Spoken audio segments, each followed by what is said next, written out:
Iran, America और Israel की लड़ाई के बीच मिडिल ईस्ट के देशों के हालात खराब हो गए हैं। मोसाद के कई एजेंट दुबई और अरब देशों में आग लगाते हुए पाए गए हैं। सऊदी अरबिया की ऑयल रिफाइनरी में मोसाद के एजेंटों ने आग लगाई है। इससे इसराइल और अमेरिका के प्रति जो उनकी एक तरह से जो विश्वास था वो भी उठता जा रहा है। बहरीन में जो रिवोल्ट का सिचुएशन कायम हुआ है, इसने बता दिया है कि अब अरब देशों को ईरान से समझौता करना पड़ेगा, वरना वहाँ की जो मुस्लिम अवाम है वे अमेरिका के खिलाफ और इसराइल के सख्त खिलाफ है।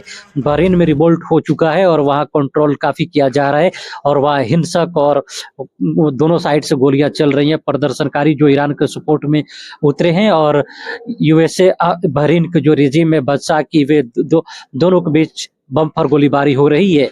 सऊदी अरबिया, बहरीन और यूएई के जो बादशाह है हमारी मदद करी है।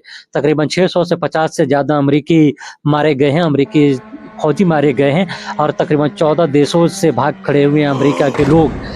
Bahrain, Qatar, Kuwait, Dubai, Saudi Arabia, Yemen, Syria, Lebanon, Jordan, इन सारे देशों से भाग खड़े हुए हैं।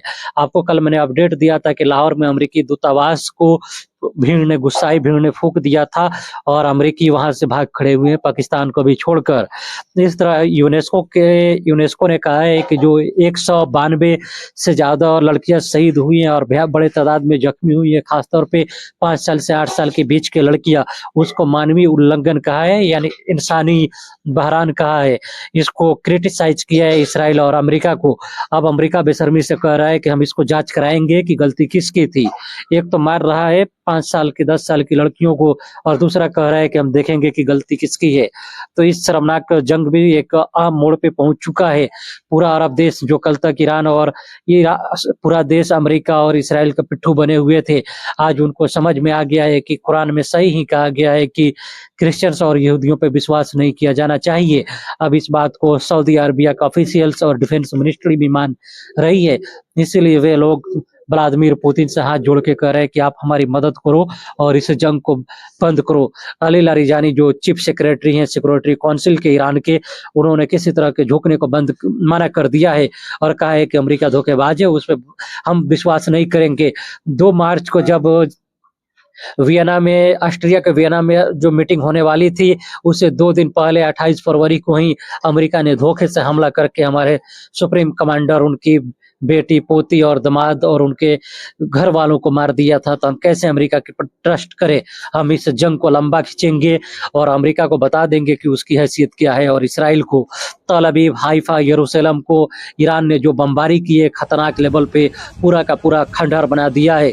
लोग सोशल मीडिया पे मजा ले रहे हैं कि तल अवीव को ईरान ने गाजा बना दिया है। जो कल इसराइल खुशियां मना रहा था अस्पतालों और स्कूलों पे हमला करके, उसने जो ईरान पर भी हमला किया है। तो वहाँ के रिजीम को चेंज करने वाले जो लोग थे वे भी दुबक कर बैठ गए हैं और इस बेशर्मी पे वे खुद भी शर्मिंदा हैं कि वे इस पे क्या कह सकते हैं। इस तरह भारत के भी हालात खराब होने वाले हैं। इस तरह भारत में 25 दिन के तेल महज बच चुका है और यहाँ पर भी तेल की भारी किल्लत पड़ने वाली है। अमेरिका का कहना है कि चलो तुम ईरान से तेल नहीं लोगे, रसिया से तेल हमारे दबाव में नहीं लोगे, तो वेनेजुएला जहाँ पे हम कब्जा कर चुके हैं कुछ दिन पहले, मादुरो को अरेस्ट करके, उनके प्रेसिडेंट को कब्जा करके हम लोग अमेरिका लेकर चले गए थे, हमारे यहाँ से तेल ले लो, महंगे दाम में तेल देंगे। इस तरह भारत में महंगाई बढ़ने की काफी संभावनाएं हैं, क्योंकि 85% तेल इन्हीं खाड़ी देशों और ईरान से आता था, हुर्मुज के स्ट्रेट से।